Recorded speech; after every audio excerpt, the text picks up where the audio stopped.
안녕하세요. 일요서울 기자수첩 김선영입니다. 지난주 일요서울 기사 만족스러우셨나요? 혹시 있을지 모르는 2%의 부족함을 마저 채울 시간입니다.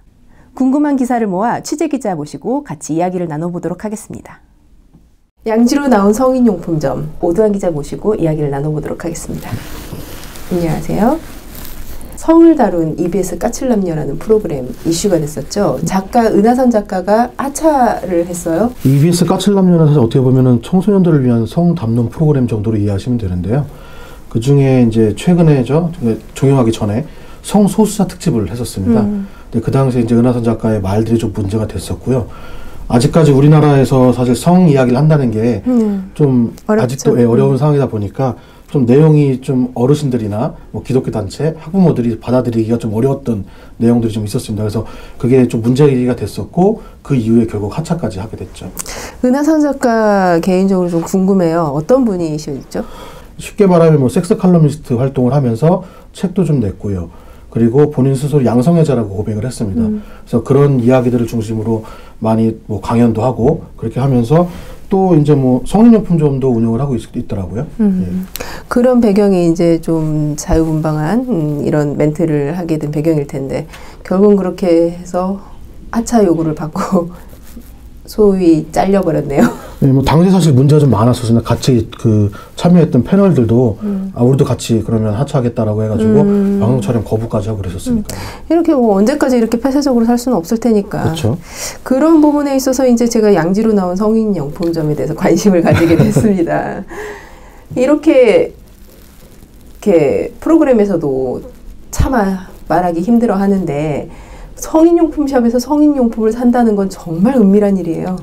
그랬죠. 과거 이미지가 과거죠, 과거에. 그러니까 그 과거 이미지가 어땠죠? 말 그대로 제가 길거리 지나가다가 저 골목 끝에 있는 이제 뭐 창문도 다 막혀 있는 그런 매장이었죠. 성인 네. 하트 분홍색 하트 그려져 있고 도대체 저기 뭐가 있을까 그런 생각들 많이 했던 그런 곳이죠. 근데 이제 양지로 나왔다 하면은 이미지가 좀 개선이 돼 있나요? 그렇죠. 뭐 쉽게 말씀드리면 좀 트렌드가 바뀌었다라고 보시면 됩니다. 아까 지금까지 제가 말을 했던 그런 과거의 성인용품점은 말 그대로 진짜 뭐 아저씨나 뭐 모자 둘러쓰고 들어가야 될 것 같은 그런 분위기였다면 지금은 뭐 극단적으로 표현하자면 성인용품점에 연인들이 같이 갑니다. 그게 극단적이야? 네. 극단적인 비교를 하자면. 네. 그리고 뭐 위치도 뭐 이화여대 앞이나 강남이나 종로나 명동 이런 데 핫플레이스. 좋네요. 아주 뭐 건물도 이쁘고요. 뭐 1층, 2층, 3층 그렇게까지 하는 경우도 있고요. 예. 주 고객층은 어떻게 되나요, 그럼? 어떨 것 같으세요? 누가 제일 많이 갈 것 같으세요? 남자? 저도 그럴 줄 알았는데 실제로 가보면 연인들이 좀 많고요. 그리고 또 연령도 20대, 30대 이렇게 좀 젊은 층이 좀 많습니다. 가보셨어요? 아, 저도 직접 갔었습니다. 나 좀 데려가지. 저도 처음에 들어갈 때는 순간 이걸 들어가야 되나 말아야 되나 혼자 갔어요? 네, 혼자 갔습니다. 실제로 가보니까 옛날하고 많이 다르더라고요. 어떻게 다르던가요? 뭐 기본적으로는 아까 말씀드린 것처럼 이렇게 음침한 분위기가 아닙니다. 되게 실내가 밝고 뭐 화장품 판매점처럼 디스플레이 되는 것도 이쁘게 되어 있고요. 그리고 또 제일 재밌는 게 뭐냐면은 종류가 좀 다양합니다. 사실 이렇게 다양한 종류가 있는지 몰랐거든요. 그리고 형태가 예전에는 그냥 개인적으로 조그맣게 소규모로 했다라고 하면 최근에는 이게 프랜차이즈 형태를 띠고 있습니다. 그래서 제가 취재한 것 중에 한 곳은 전국에 10개가 넘는 곳을 운영하고 있습니다. 장기적으로 더 크게 키울 생각도 하고 있고 실제로 그쪽 관계자한테 이야기를 들어보니까 수익도 좋다고 합니다. 예, 그리고 연인들이 많이 오다 보니까 약간 카페 형태까지 접목하는 그런 모습도 좀 보이고 있고요. 멋지네요. 기사에서도 눈에 띄는 부분이 담소를 하고 구경을 하고 있으면 직원이 직접 와서 설명을 해준다는. 그렇죠. 왜냐면은 거기 용품들을 잘 모르는 경우가 많기 때문에 물론 옷을 사거나 화장품을 사러 가도 마찬가지잖아요. 매장에 들으면 직원이 와서 설명을 해주고 하는데 물론 성인용품이다 보니까 좀 낯뜨거울 수는 있긴 하지만 아주 친절하게 잘 설명을 해줍니다. 성인용품 제가 아는 거는 부끄러워. 저도 연령층이 좀 높다 보니까 아직 콘돔, 그렇죠. 오나홀, 딜도. 전 이게 다거든요. 아는 게. 그냥 간단히 정리를 하면 콘돔류. 네, 콘돔류. 그리고 뭐 젤이나 이런 윤활유 그런 게 있고요. 그리고 방금 말씀하신 딜도 같은 경우는 남성 성기 모양이죠. 그러니까 여성을 위한 그 제품이 있고 또 반대로 이제 남성을 위한 거는 뭐 가장 궁금해하시는 게 그거죠. 뭐 섹스토이 같은 거 그런 게 있다고 보시면 되고 추가로 뭐 란제리 그런 것도 그게 좀 있죠. 근데 여기 아까 깜짝 놀란 게 머그컵 이런 거는 뭐 소위 쓰이나요? 굿즈라고 해서 예. 뭐 컵이나 네. 전 사실 이번에 제일 신기했던 게 딱 가서 봤는데 담배값 같은 게 하나 있더라고요. 그래서 이게 뭔가 하고 봤더니 콘돔 케이스입니다. 그런 제품들이 좀 많이 있어요. 나는 머그컵으로 뭘 하나 하고 상상의 날개를 달았더니 머그컵이 순수하게 물 마시는 겁니다. 그냥 그림이 그렇다는 거죠. 예. 상상력이 몹쓸 상상력에 날개를 괜히 달아가지고 성인용품이라는 게 단순하게 그런 부분뿐만이 아니고 이게 부부 사이에서도 사용하는 것들, 아까 얘기한 콘돔이나 윤활유들, 성인이 되어서 성인의 걸맞는 행위를 하기 위한 모든 것이 다 포함이 돼 있는데 그렇죠. 너무 음지에 있었던 것도 사실 그런 것들을 방해하는 저해하는 요소가 아니에요. 사실 성인용품점을 보면서 제일 우려하는 게 이 청소년들한테 악영향을 끼치는 거 아닌가 이런 얘기들 많이 하세요. 근데 말 그대로 성인용품점은 19세 미만에 들어갈 수가 없습니다. 예, 들어가기 전에 신분 확인을 하기 때문에 뭐 그런 염려 사실 안 하셔도 되고. 근데 이것도 술집이랑 비슷한 건데 민증 그렇죠. 뭐 위조까지 한다면 솔직히 잡기는 어렵겠지만 그런 기본적인 제한 조치가 있기 때문에 너무 뭐 앞서가서 걱정하실 필요는 없을 것 같고요. 사실 옛날 같았으면은 이거를 사업한다라고 말도 못했을 텐데 요즘에는 아예 저 소위 말하는 핫플레이스에 건물 외관도 이쁘게 치장을 하고 딱 봐도 이게 패션 전문점인가 싶을 정도로 사실 외관 디자인이 되어 있더라고요. 그리고 실제로 프랜차이즈 창업 문의도 꽤 많이 들어온다고 하더라고요. 수익이 좋다 보니까. 장사가 잘 되는 곳 같은 경우는 일주일에 5,000명 정도가 방문한답니다. 일주일 동안요? 네. 그래서 이태원에도 있으니까 한번 가보시죠. 말씀 감사합니다. 예. 중국에 팔려가는 금호타이어, 대체 무슨 일이 있을까요? 경제부 이범희 기자 모시고 이야기 나눠보도록 하겠습니다. 어서 오세요. 예, 안녕하십니까. 이범희입니다. 알아주던 금호타이어, 대체 왜 매각이 되는 건가요? 벌써 이 논쟁이 한 1년째 계속되고 있는데요. 일단 계속 지출만 늘어나고 이윤이 나오지 않으니까 더 이상 금호타이어를 직접 운영하는 게 힘들다라고 그 채권단이 판단을 했고요. 간단하게 말하자면 돈 안 되니까 판다? 네. 그래서 이거 관련돼 가지고 이제 국내에도 알아봤고 해외도 알아봤는데 일단은 중국의 공기업인 더블스타 측에서 인수 의향을 밝힌 상태입니다. 금호타이어 하면 우리나라에서도 사실 상당히 상위 랭크 아닙니까? 예. 일단은 국내 업계랑 따졌을 때는 타이어 업계 2위고요. 네. 그 세계 12위 규모의 그 타이어 업계입니다. 반면 더블스타는 32위 정도 되거든요. 세계 32위. 세계 그러니까 32위요. 네, 오히려 32위인 회사가 12위인 회사를 지금 피라미가 대여를 먹었네요. 네, 그렇게 되는 상황이 되는 겁니다. 이게 우리나라에서 약간 부정적 여론이 많은 것 같던데 네. 사실 이렇게 경영이 힘든 상태에서 투자자가 나타났다는 거는 좋은 일 아닙니까? 예, 단순하게 자본 논리로 보면은 그 말이 맞습니다. 다만 노조가 우려하는 거는요. 과거 중국 상하이차가 쌍용차를 인수하고 중국 기업들이 국내에 들어왔다가 먹튀하는 사례들. 그러니까 기술력이랑 경쟁력은 다 뺏어가고 추후에는 회사를 매각하면서 이득을 취하는 것에 대해서 우려를 하는 부분이거든요. 그래서 노조도 지금 이 부분이 제일 논란이 될 수 있다라고 판단을 해서 시위를 벌이고 있고 녹화 날인 14일인 오늘도 고공농성을 벌이고 있습니다. 금호타이어 하면 타이어 업계에서 2위라고 하면 어느 정도 판매가 보장이 된다는 건데 그렇잖아요. 네. 우리나라에서 두 번째로 많이 팔린다는데 근데 네. 대체 무슨 수익이 악화가 돼가지고 이렇게 매각을 하는 겁니까? 일단 금호타이어는 우량 기업이었습니다. 뭐 품질도 좋고 양산업계에서도 큰 호황을 얻었던 기업이기도 한데요.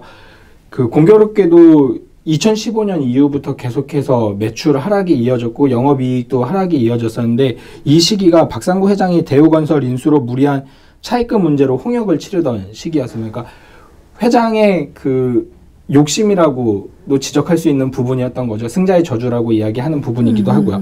마찬 여기에 그 동생 박창구 금호석유 화학 회장과 형제간 불화로 그룹이 양분화됐고 이 과정에서 대우건설이 산업은행에 매각되고 금호타이어, 금호건설 등이 워크아웃을 들어가게 됐습니다.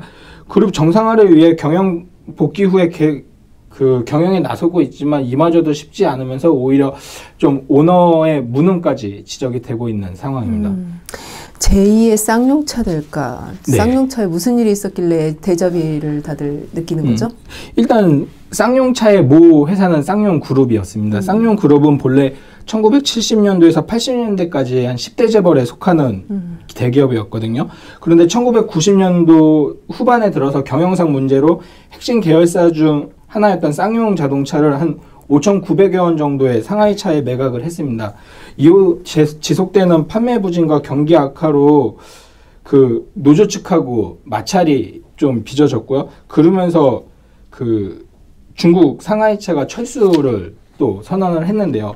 이 과정에서 이제 법정 관리도 하고 뭐 논란이 됐었는데 먹튀 문제가 제일 부각이 됐었습니다. 일단은 4년 동안 단 한 푼의 투자를 하지 않음에도 불구하고 기술력이나 경쟁력 같은 거는 모두 다 중국 상하이차로 넘어가는 상황이 됐거든요. 그래서 만약 이번에 금호타이어도 중국 더블스타로 넘어가게 되면 똑같이 이런 결과가 초래되지 않겠느냐라고 이야기를 하는 겁니다. 매각의 우선 원칙은 일자리를 지키고 공장이 계속 가동되도록 유지하고 그리고 그 공장에 있는 고용을 다 유지하는 거, 그게 핵심일 텐데요. 네. 더블스타는 6,463억 원 규모의 투자를 하겠다고 했고, 그 직원들에 대해서 3년 고용을 보장을 하겠다고 했고, 채권단은 더블스타의 시설 자금으로 한 2천억 원 정도 지원을 하겠다고 했습니다. 3년 보장이요? 네. 그 이후에는 어떻게 되는 거죠? 그래서 그게 문제입니다. 그러니까 지금 노조도 지적을 하는 부분이 과거 쌍용차 사례를 예를 들고 있는데요.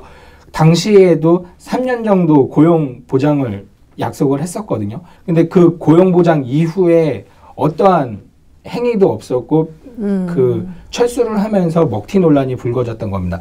마찬가지로 이번에도 더블스타가 3년 후에 어떠한 행위를 해도 법적인 문제는 전혀 지적이 되지 않거든요. 그리고 이 시기에 신입사원을 채용하지 않으면 자연스럽게 정년퇴임으로 그 직원들의 수는 줄어들 수밖에 없고요. 그래서 그 공백을 노릴 수도 있다라는 그 약점이 좀 있는 겁니다. 그렇군요. 이래저래 걱정이 많습니다. 네. 아무튼 좋은 말씀 잘 들었습니다. 예, 감사합니다. 감사합니다. 정치권 뉴스 살펴보겠습니다. 일주일 사이 아직도 추가 폭로 말이 많죠.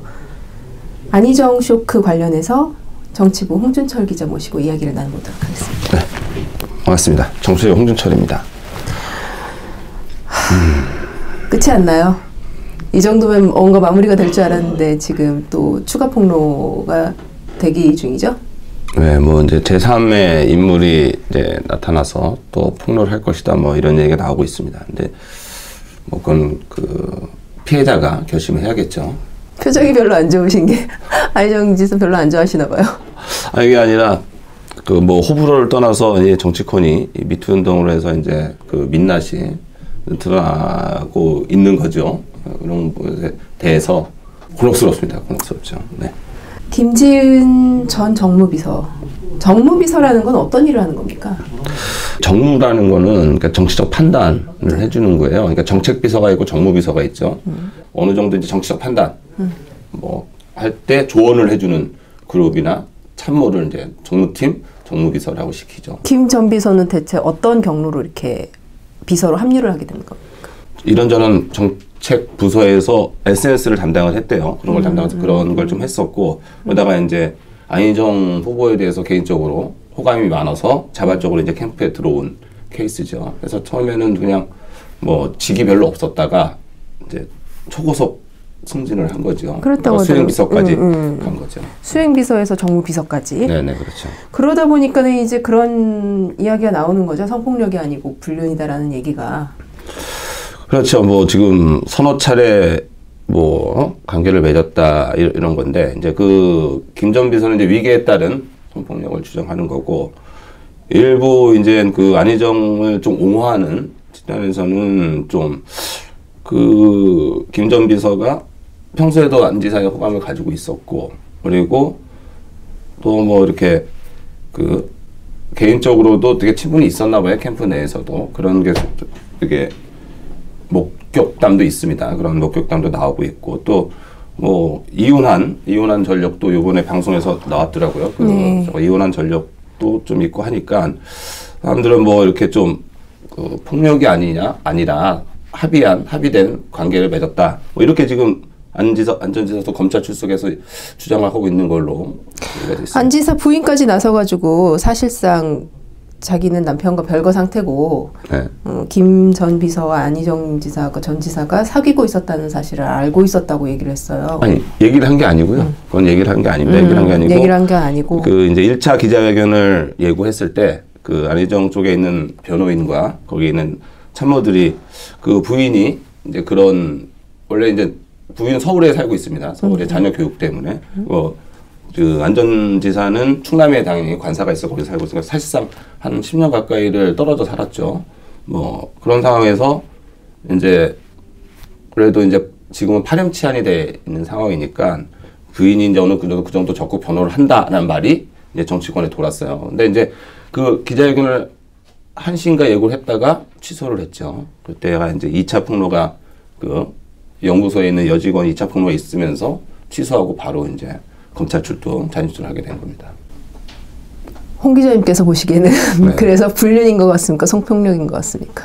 보통 성폭력이라면 전통적인 성폭력은 완력에 의해서 이루어지는 거죠. 그다음에 이제 2차 요즘에 와서는 성폭력은 심신미약 상태로 만드는 거죠, 여자를. 준강간, 약을 타서. 그런 것도 이제 성폭력에 들어가고. 그러니까 그런 식의 성폭력은 아닐 거다라고 이제 보고 있는 거. 전통적의 성폭력과 그러니까 술을 먹여서 뭐 아니면 약을 타서 뭐 이렇게까지는 아니라는 뭐 그쪽에 주장을 하고 있는 것 같은데. 근데 지금 핵심은 위계에 의한 성폭력이라는 거잖아요. 네, 그렇죠. 말하자면 내가 모시고 있는 사람이 네. 나한테 그렇게 마음을 품고 하면 누가 그거를 싫어요라고 두 눈 똑바로 보면서 만지지 마세요라고 누가 얘기를 할 수 있겠냐고요. 그렇죠? 선거를 하다 보면 되게 힘듭니다. 밤도 새야 되고 아시겠지만 이렇게 하면서 서로 후보자와 그 뭐 선거 운동 간의 관계도 깊어지는 경우가 있어요. 그리고 A라는 의원은 그래서 그 관계가 깊어진 사이에 그 아무 능력도 없는 그 정무적인 판단이나 뭐 정치적 경험이 없음에도 보좌관을 시킨 경우도 있어요. 여성 선거원을. 대전 출신, 대전에 있는 기자가 직접 목격한 건데, 그 충남도청에서 이제 근무할 당시에 그 한밤 11시 정도에 이제 일이 있어서 충남도를 찾아갔대요. 뭐 기사 때문에 갔겠죠. 하는데 한 여인이 울면서 전화를 한다는 거예요. 그래서 왜 밤중에 울면서 전화를 휴대폰을 울고 하나 하는데 그때 그 목격한 그 여자가 김지은 비서라고 하더라고요. 그래서 아니 누구랑 과연 전화해서 울며 했나 그런 걸 직접 목격함을 저도 들었습니다. 그러니까 뭔가 이제 그 결정한 폭로하기 전에 뭔가가 둘 사이에 일어난 거죠. 그래서 울면서 전화했는데 그게 안전지사 아니었겠느냐 통화한 울면 사람이 뭐 이런 뭐 목격담은 있습니다. 이번 순서는 여기까지입니다. 구독과 좋아요를 눌러주시면 재미있는 방송 제작에 큰 힘이 됩니다. 구독은 무료니까 마구마구 눌러주세요. 일요서울 기자수첩, 다음 이 시간에 뵙겠습니다. 감사합니다.